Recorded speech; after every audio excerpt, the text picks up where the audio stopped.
Mariko 2:18 twasomye ababigishwa ba Yohana n'abigishwa b'abafarisayo ngo bose bari bisonzesheje, ariko baravye abigishwa ba Yesu babona bigumira mu minsi mikuru, babona bigumira barya banywa, hanyuma baratera intambuko baraja kumubaza Yesu Kristo. Baramubaza bati mbega mwami, kubera iki abigishwa bawe batisonzesha kandi twebwe abigishwa ba Yohana twebwe tuguma twisonzesheje? Yesu arababwira ngo mbega abigishwa banje bo kwisonzesha gute bakiri kumwe n'umukwe? Arongera arababwira ngo ariko hari igihe uyu mukwe azokugwa muri bo. Uri kumwe n'umukwe nezeranwa n'umukwe, uri kumwe n'umukwe gubwa neza hamwe n'umukwe. Haleluya. Arababwira ngo hari igihe azokugwa muri bo, hanyuma muri ico gihe bazoca bisonzesha.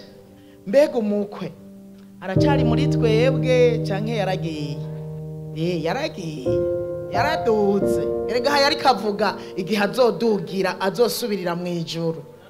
Ngo muzoca mwiza burya iki n'igihe cyacu cyo kwisonzesha. Yesu ariko arasengera abigishwa biwe. Yohana 17:11. Impamvu dukwiye kwisonzesha, impamvu dutegerezwa kwisonzesha. Usomye ku murongo wa 11 arababwira ngo sinkiri mwisi ariko bo bari mwisi, nanje ndaje kuri wewe data wera, ubazigamire mu izina ryawe wampaye, ngo babumwe nk'uko natwe turi. Ngiri kumwe nabo nabazigamiye mu izina ryawe, niwe yabazigama. Ngiri kumwe nabo nabazigamiye mu izina ryawe wampaye. Bibiliya shasha ivuga ngo narabakingiye, kandi nta numwe muri bo yapfuye rubi atari wa mwana wo gupfa rubi, kugira ngo ivyanditswe bishike. Ariko ubu ndaje kuri wewe, kandi bindabivuga ndi mwisi, kugira ngo bagire umunezero wanje wuzure muri bo. Nabahaye ijambo ryawe kandi abisi barabanka. Andiko ndashaka kubabwira igituma twisonzesha. Akiri kumwe natwe yaradushibamyeko, yaradukingiye bishoboka, nta wapfuye rubi. 15 rero havuga ngo sindagusaba ngo bakure mwese, ariko ubarinde wa mubi. Haleluya.